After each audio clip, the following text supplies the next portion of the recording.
Rev up your engines!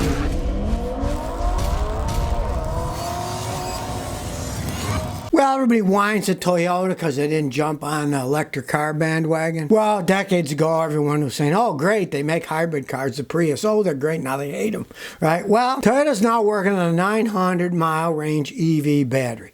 Now, this, of course, is a solid-state battery. Nobody knows if it's actually going to happen, but they're working on it, right? Now, if they could get a 900-mile range electric battery, people are going to accept that. Then they could travel all over the place, right? I mean, you still got to have electricity to charge it and all the stations. There's still an infrastructure mess you'd have to clear up. But at least the things could go further. Well, they also say that they're working on the conventional lithium-ion batteries to get 600 miles of range. 600 miles of range is decent range, and that's not a solid-state battery. So that sounds to me a more believable thing that can occur in the near future. We don't know if solid-state batteries are ever going to be able to be built at a large scale, large batteries for big cars. There seem to be a lot of problems, but the lithium-ion ones work fine. If they can get a 600-mile range, it definitely would make them something average people would buy. They don't have to be charging the thing up all the time, right? And of course, Toyota, who's the master of production, everybody copied them. If anybody could do it, certainly they could. Now, this makes sense because they're not jumping in head first like all the other companies. Electric this, electric that, la, la, la. And they're all losing money hand over fist building these things, right? They're not profitable as they stand now. Look at the long picture. The Japanese, especially Toyota, has looked into the long picture. They look decades ahead. The Americans, they're thinking about the next quarter. Oh, what breaks will the government give us for taxes, right? They're not thinking long term. The Japanese are, especially Toyota. So, I mean, if they get a solid-state battery, yeah, that's going to be a game changer. But even if they can get lithium-ion ones to go 600 miles, then people will start buying them. But it's not going to be this massive turn the switch on everybody's in electric cars. There's no infrastructure for it. So doing the slow route like Toyota is only makes sense. Because, of course, let's take the hypocritical GM and Mary Barra, their CEO. We're going to be electric. We're going to be electric. Yet they're putting billions into building more giant gas and diesel pickup trucks and giant SUVs, right? And they say, well, this is so we can make money to build electric cars. Bunch of baloney, political hogwash. Follow the money, and in that case, they're putting their money into the gas and diesel trucks because that's what their sellers are in big SUVs. So don't pretend you're green electric while you're building all these other cars. As per usual, lip service just like the politicians that they're in bed with. Oscar says, key programmer doesn't work. I lost my Acura 2008 key. Got a locksmith to replace it, but the key programmer won't communicate. Help, you lost your key. So I'm assuming it worked perfectly fine until you lost the key. So now you can't drive it. Well, that means there's nothing wrong with the system other than you lost the key, which is another reason I tell people, you gotta have two known good keys. A friend of mine just bought a used Ford, and it's got one of those keyless ignitions. I said, they only gave you one key. Go to the locksmith down the street. Have him build you another key now that you got a good key. Then what you do with the other key, stick it in the drawer in your house so you got a good known spare. Because once you have no keys, it's a pain in the butt. Now, you said the locksmith replaced it, but he can't get it to program. Obviously, you did not drive it to the locksmith because you can't drive it. He came to your house, right?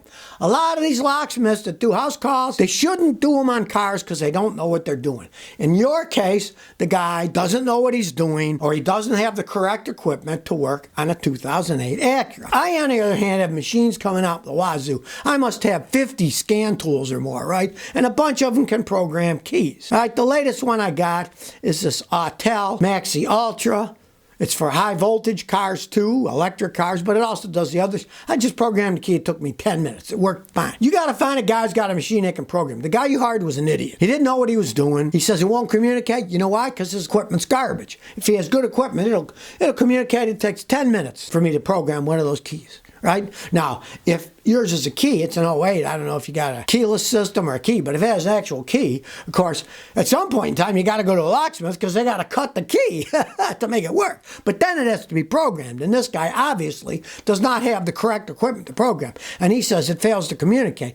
Let me tell you, your car worked before you lost the key, so there's nothing wrong with your car. The computer doesn't have a problem. The problem is he didn't have the right computer to communicate, and I see it all the time. Don't pay the guy. That's why you see a lot of these locksmiths, they say they'll come to your house, else. They say, whether the key is working or not, you got to pay us for a service call. Don't hire those guys. Hire the guys that say, yes, we can program that. Let them come. They program it great. And if they can't, you don't pay them. That's how it works, right? You get a guy who says, I'm coming, but I got to pay, whether I fix it or not, find somebody else. Don't even deal with it. But get out of this position in the first place. Do like I say. You had one key. Make sure you got two. Then you never get in that position, because then you can drive to a real locksmith and say, here's one key. I need another one made. And they'll be able to make you the key right there. And you don't have to pay for a service charge. You're there with your good key, and they can make another key using your old key that works really easily. Greg Jackson 808 says, my Honda has a winding noise when I start it up. 2014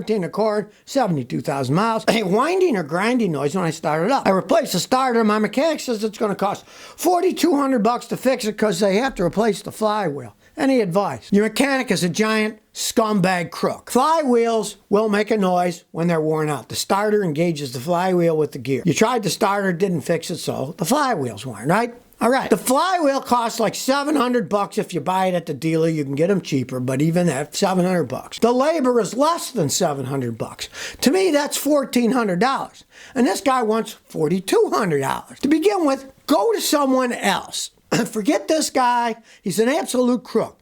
He's charging you, like what? Over 3 times what the job should be. So, I don't know where these people come up with these ideas of prices. I use all data. You look it up, it'll say it takes this many hours labor to do this job, and that's what you're supposed to charge the customer, and here's what the part costs.